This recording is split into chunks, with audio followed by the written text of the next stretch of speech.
Well, I think I remember the first musical memory that I have was my dad singing Return to Sender. That's like the first song I ever remember hearing, period. So I had really young, my parents had me when they were really young, and they were super, super into MTV at the time. So I was just raised on a diet of 80s new wave, just completely. So yeah, I just like basically, grew up hearing B-52s and Billy Idol and the Go-Go's. The Go-Go's were probably like played the most in the house. Just all of that stuff. That was my favorite stuff. It still is, really. Just went and saw the Go-Go's last week. And then at some point, I think it was maybe when I was 12, I started playing guitar. And yeah, Mom and Dad got me the first guitar, and then I've just been going ever since. We were always in David's garage. David is still, he's my best friend. I've been playing with him since we were little kids. I've known David since we were 5 years old.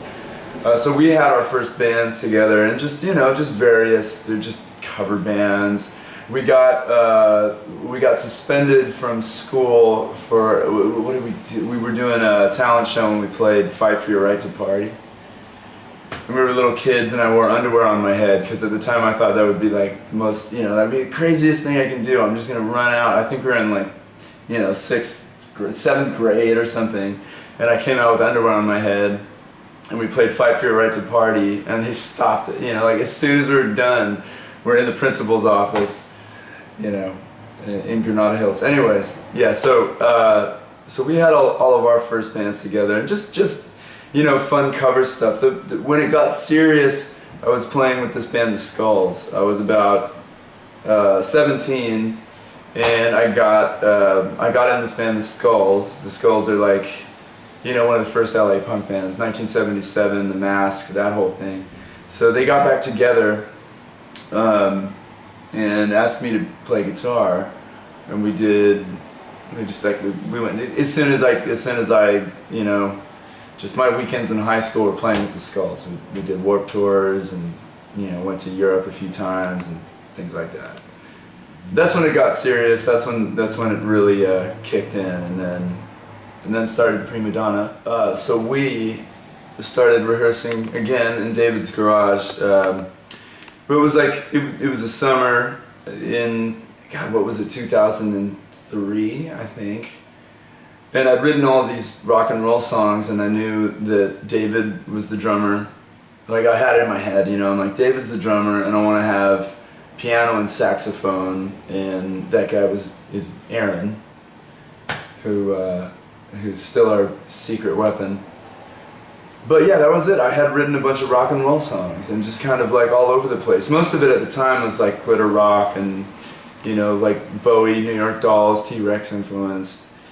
And we spent the summer just woodshedding. I don't think we didn't play a live show for like the first year we were a band. We were just kicking around in the valley, in the garage.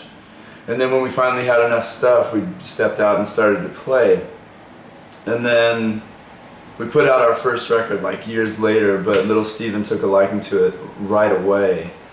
And then tours with Green Day and Adam Ant, Texas Terry, Eddie and the Hot Rods, all those things came pretty quick.